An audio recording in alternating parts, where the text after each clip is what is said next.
Hello दोस्तों, कैसे आप सभी लोग। स्वागत है मेरे चैनल ऋत्विक पे।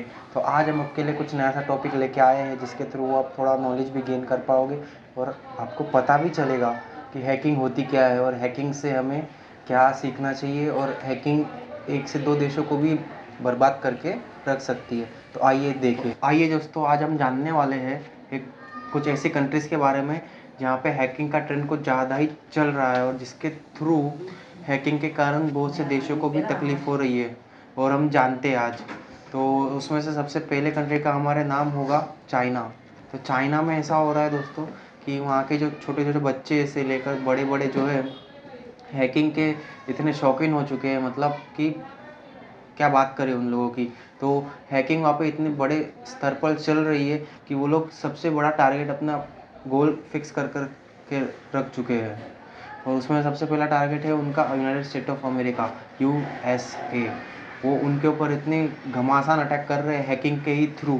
अब उनको तो पता है डिफेंस सिस्टम में हराया जा सकता है नहीं, तो फिर हैकिंग ही करे।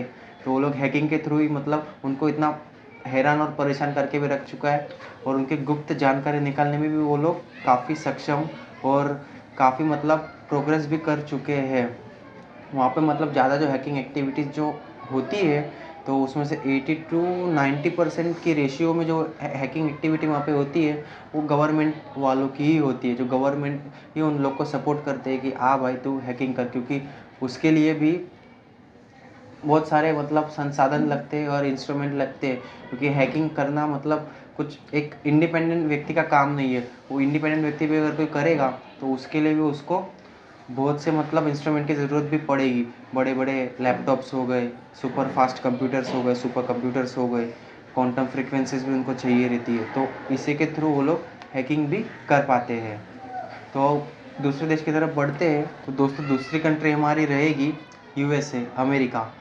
अब अमेरिका मैंने इसलिए यहाँ पे टॉप 2 में उसका नाम रखा है क्योंकि अमेरिका के जो हैकिंग सिस्टम है वो कुछ ज़्यादा ही एडवांस है। और आपको पता ही हो कि अमेरिका एक ऐसी लौटी कंट्री है जो बाकी सब सारे देशों से बहुत आगे चल रही है।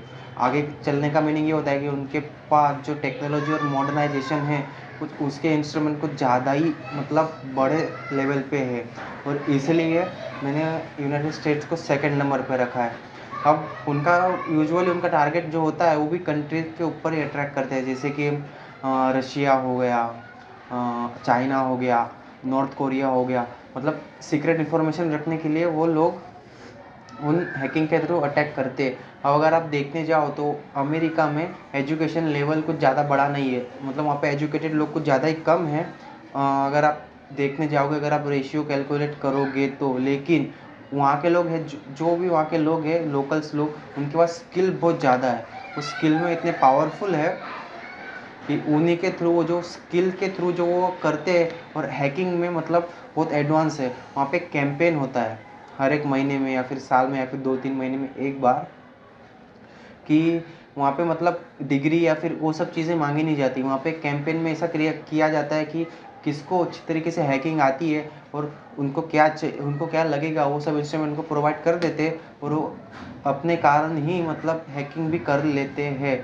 यूनाइटेड स्टेट ऑफ अमेरिका में ये चलता है। तो आइए दोस्तों बढ़ते हैं तीसरी कंट्री। तो तीसरी कंट्री दोस्तों हमारी रहेगी रशिया।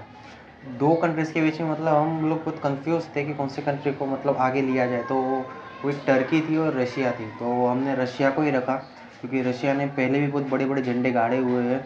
और उनका जो रेट है 5 में से 4.5 स्टार की रेटिंग में हम देना चाहेंगे। क्योंकि रशिया जो हैकिंग जिस तरीके से करती है उनका अनट्रैकेबल हैकिंग होता है।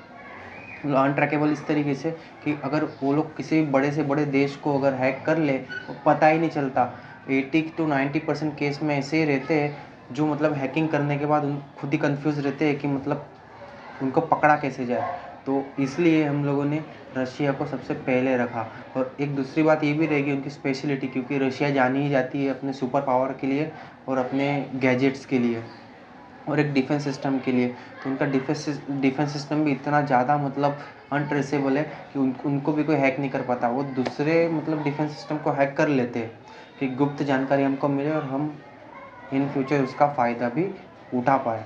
तो मतलब इसलिए हमने टर्की को छोड़ के इस मतलब रशिया को सबसे टॉप 3 में रखा हुआ है। और रही बात टर्की की, तो टर्की में भी आए दिन ट्रेंडिंग में बहुत ज़्यादा ये हैकिंग, वहाँ पे भी मतलब उन लोगों ने भी इतने बड़े बड़े झंडे गाड़ दिए हैं। और पाकिस्तान की मदद से भी मतलब वो लोग बहुत से देशों में मतलब अभी अटैक करने को भी देख रहे हैं। और उन लोगों ने मतलब इंडिया को भी एक बार टारगेट किया था, यूनाइटेड स्टेट्स को भी हम एक बार टारगेट किया था, रशिया को भी टारगेट करने का सोच रहे थे, लेकिन कर नहीं पाए। और इसलिए हमने मतलब और टर्की को मतलब थोड़ा पीछे जगह दी है और रशिया को ऊपर रखा है। तो मिलेंगे अगले वीडियो में दोस्तों। लाइक करना, सब्सक्राइब करना और शेयर ज़रूर करना, और बेल आइकन को भी ज़रूर दबाना। मिलते हैं दोस्तों, शबा खैर।